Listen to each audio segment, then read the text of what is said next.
Tamil Nadu amateur kabaddi கழகம் மற்றும் திருவண்ணாமலை மாவட்ட amateur kabaddi கழகம் இணைந்து நடத்தும் 50வது மாநில இளையோர் பெண்கள் கபடி போட்டி 3 நாட்கள் நடைபெற்றது. இந்த போட்டியில் தமிழகத்தில் உள்ள 37 மாவட்டங்களில் இருந்து வீராங்கனைகள் கலந்து கொண்டனர். அதில் லீக் போட்டியில் இருந்து நாக் அவுட் போட்டிக்கு 24 அணிகள் தேர்வாகின.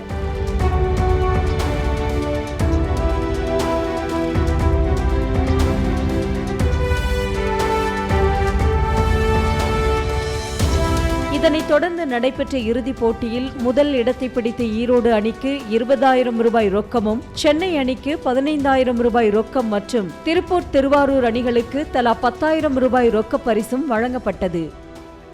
பல்வேறு பகுதிகளில் நடைபெறும் கபடி போட்டிகளில் விளையாட கடன் வாங்கிக் கொண்டு தாங்கள் செல்வதாகவும், அதில் வெற்றி பெறும் பணத்தில் கடனை அடைப்பதாகவும் வேதனைகளை கொட்டி தீர்த்தார் திருவண்ணாமலை மாவட்ட வீராங்கனை பிரீத்தி. 7 கிலோமீட்டர் தொலைவில் பயணம் செஞ்சு தான் அங்கே போயிட்டு மண்ணில் தான் ப்ராக்டிஸ் பண்ணுறோம். எங்களுக்கு தேவையான மேட் இல்லை. நாங்கள் போயிட்டு மேட்ச் முடிச்சுட்டு வரப்போ தங்குறதுக்கு ஒரு வசதியான ரூமும் இல்லை. எங்கள் கோச் தான் எல்லாமே. நாங்கள் ஒரு கடன் வாங்கி அது மாதிரி தான் நாங்கள் மேட்ச்சுக்கும் போயின்னுக்கிறோம் வந்துன்னுக்கிறோம். அந்த கடன் அங்கே போயிட்டு மேட்ச்சில் ஜெயிக்கிற அமௌண்ட்டில் கடன் அடிப்போம். அதுமாரி எங்கள் கோச்சுக்குமே யாருமே ஸ்பான்சர் பண்ணுறது கிடையாது. எல்லாமே எங்கள் கோச் தான் பார்த்துக்கிறாரு. தனது அம்மா அப்பா கூலி வேலைக்கு சென்று பிழைப்பு நடத்தி வரும் நிலையில் படிக்கவே முடியாது என்ற நிலையில் தமது பயிற்சியாளர் கொடுத்த ஆதரவால் முன்னேறி வருவதாகவும், போலீஸ் ஆக வேண்டும் என்ற ஒரே குறிக்கோளை கொண்டு ஓடுவதாகவும் மதுரை சேர்ந்த வீராங்கனை பிரேமா கூறினார்.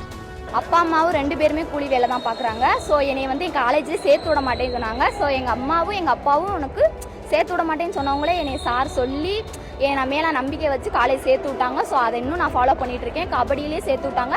எங்கள் ஊருக்காரங்க சொல்லுவாங்க, எதுக்கு கபடி பொம்பளை பிள்ளைலாம் கபடியில் ஆடக்கூடாதுன்னு சொல்லுவாங்க. ஸோ நான் இவ்வளோ தூரம் வந்திருக்கேன்னா அது எங்கள் அம்மா அப்பா மட்டும்தான் காரணம். 10ஆம் வகுப்பு படிக்கும் போதே தனது தந்தை உயிரிழந்த நிலையில் தனது தாய் மிகவும் சிரமப்படுவதாக கண்கலங்கிய மதுரை மாவட்ட வீராங்கனை முருகேஸ்வரி கடைசி வரை கபடியை உயிர் மூச்சு என கருதி விளையாடுவேன் என மன உறுதியுடன் கூறினார்.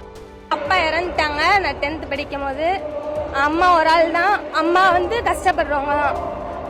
அவங்களுக்காக நான் இப்போ வரைக்கும் நான் ஃப்ரீ சீட்டில் தான் படிக்கிறேன். ஏன்னா எனக்கு ஸ்போர்ட்ஸ் இருக்கனால, ஸ்போர்ட்ஸ் கோட்டாவில் இன்ன வரைக்கும் நான் அமெரிக்கன் காலேஜில் ஃப்ரீயாக படிச்சுட்டு இருக்கேன். ஸ்கூல்லையுமே ஹையர் செகண்டரி என் கேம் இருக்கனால ஃப்ரீயாக தான் படித்தேன்.